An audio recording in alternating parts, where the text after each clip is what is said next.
En mi anterior video, cuando hablé sobre Venezuela, me olvidé de mencionar algo muy importante. No podemos preguntar qué pasa en cierto país sin mencionar también la relación que tiene con otros países, o lo que está pasando en otros países, en la región y en el mundo entero. Por ejemplo, tenemos que tener en cuenta que la política exterior de Estados Unidos se ve muy influida por acontecimientos que ocurren hasta el otro lado del mundo, en Asia. La política exterior estadounidense, la mayor parte por lo menos, consiste en representar a otros estados, los diferentes, como estados peligrosos. The Iranian regime has systematically pursued a policy of hostility toward the United States. Esto ayuda en realidad a definir la identidad norteamericana, una cuestión clave en el desarrollo de sus prácticas como estado hegemónico. ¿Cuáles serían los estados diferentes o peligrosos?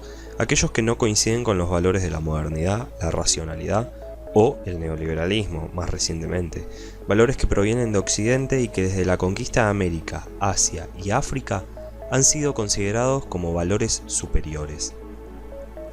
Y ni hablar cuando Estados Unidos ganó la Guerra Fría, o mejor dicho, cuando la Unión Soviética la perdió solito por sus propios errores, y cuando Estados Unidos gana, entre comillas, desaparece la amenaza soviética y se presentan nuevos peligros. Fin, en este video vamos a ver qué pasa en Honduras, haciendo énfasis en 4 temas importantes. Primero, la influencia de los eventos externos sobre Honduras, haciendo énfasis especialmente en la influencia que ha tenido Estados Unidos y también Venezuela en la sociedad, la economía y la política hondureña. Desde el año 2001 en Honduras hubo 5 presidentes. El primero fue Ricardo Maduro. Sí, se llama Maduro, pero no es lo que parece. Sus políticas fueron completamente opuestas a la del Maduro venezolano. Este fue el presidente influido por el liberalismo norteamericano. Esto tiene sentido ya que Maduro es un político y empresario muy pro mercado. A pesar de esto no fue tan neoliberal como parece, llegando incluso a reducir la deuda externa que tenía el país. Sin embargo, la influencia del contexto internacional es muy visible, firmando un tratado de libre comercio con Estados Unidos e incluso llevando a gran parte de las Fuerzas Armadas hondureñas al Irak invadido por Estados Unidos en el marco de la guerra global contra el terror, con el fin de garantizar la seguridad y la reconstrucción de Irak. El segundo fue Manuel Zelaya, completamente opuesto a las políticas de Ricardo Maduro, ya que entró en tratos petroleros con Hugo Chávez y además metió a Honduras en el ALBA. Acá se ve claramente la influencia venezolana. Pero lo que más se recuerda de este presidente es que fue presidente al cual le hicieron un golpe de estado en el año 2009, que se suma a la lista de golpes de estados ocurridos en América Latina, que no son, como se piensa últimamente, una cuestión del pasado. Repasemos bien rápido cuáles son los más recientes. En 1989, la invasión estadounidense en Panamá, que dejó un saldo de 3.000 muertos. En 1992, un golpe de estado en Perú, Haití en 2004, Paraguay en 2012 y el más reciente, el último, casi recién salido del horno, Brasil en 2016. La razón de casi todos estos golpes tiene que ver con una relación entre los sistemas inestables, pero también con la fuerte influencia que tiene el gobierno estadounidense para desestabilizar un sistema que ya es bastante inestable. Hablo del presidencialismo. El tercer presidente fue Roberto Micheletti, el cuarto Porfirio Lobo Sosa y el quinto Juan Orlando Hernández, que además fue reelegido en 2017. ¿Quieren saber lo peor de todo esto? El artículo 239 de la Constitución de Honduras prohíbe que un presidente pueda ser reelegido.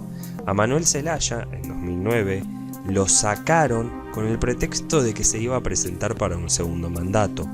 Juan Orlando se presentó para un segundo mandato y nadie hizo nada. El actual gobierno también tiene una inclinación muy norteamericana como la que tuvo Ricardo Maduro.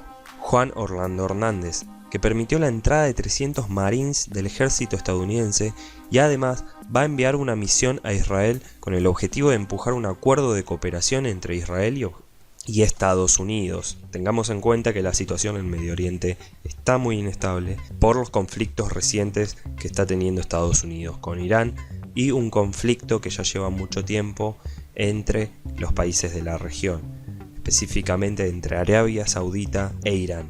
Pero vamos a dejar este tema para otro video porque es muy complejo. Para el segundo tema nos vamos a centrar en el activismo feminista y ecológico. Acá es donde vamos a prestar atención a dos puntos muy importantes. El primero tiene que ver con los crímenes que se llevan a cabo contra activistas en Honduras, haciendo énfasis en la muy triste y trágica muerte de Berta Cáceres en el año 2016, que era una líder indígena, feminista y también activista por el medio ambiente. Según la ONG Global Witness, Honduras es el país más peligroso del mundo para el activismo ambiental, con un total de 12 activistas medioambientales asesinados en 2014 y más de 120 personas asesinadas desde 2010 por oponerse a proyectos de represas. El segundo punto tiene que ver justamente con la inseguridad y la violencia. Desde el golpe de Estado 2009, las violaciones a los derechos humanos se han multiplicado en el país, aumentando las amenazas, coacciones, agresiones y asesinatos a grupos discriminados como mujeres, homosexuales, transexuales e incluso a los periodistas que les dan cobertura mediática. En Honduras, prácticamente una persona es asesinada por hora.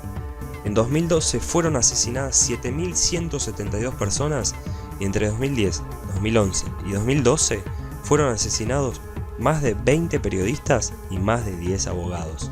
El 70% de los femicidios quedan impunes. La situación en Honduras es tan difícil y tan caótica que hasta hay teorías que dicen que parte del enfoque mediático sobre Venezuela es justamente para ocultar lo que pasa en Honduras y además en Haití. Vamos a hablar de Haití en otro video. Honduras, Centroamérica, el Caribe, toda la región es complicada. Haití y Honduras especialmente lo tienen todo para ser tapa de diarios, pero no aparecen en ningún lado. Entonces, preguntémonos por qué nos preguntamos tanto qué pasa en Venezuela y después ignoramos completamente no solo lo que pasa en otros países del mundo, sino también lo que pasa ahí nomás, en la misma región, bien cerquita en Honduras.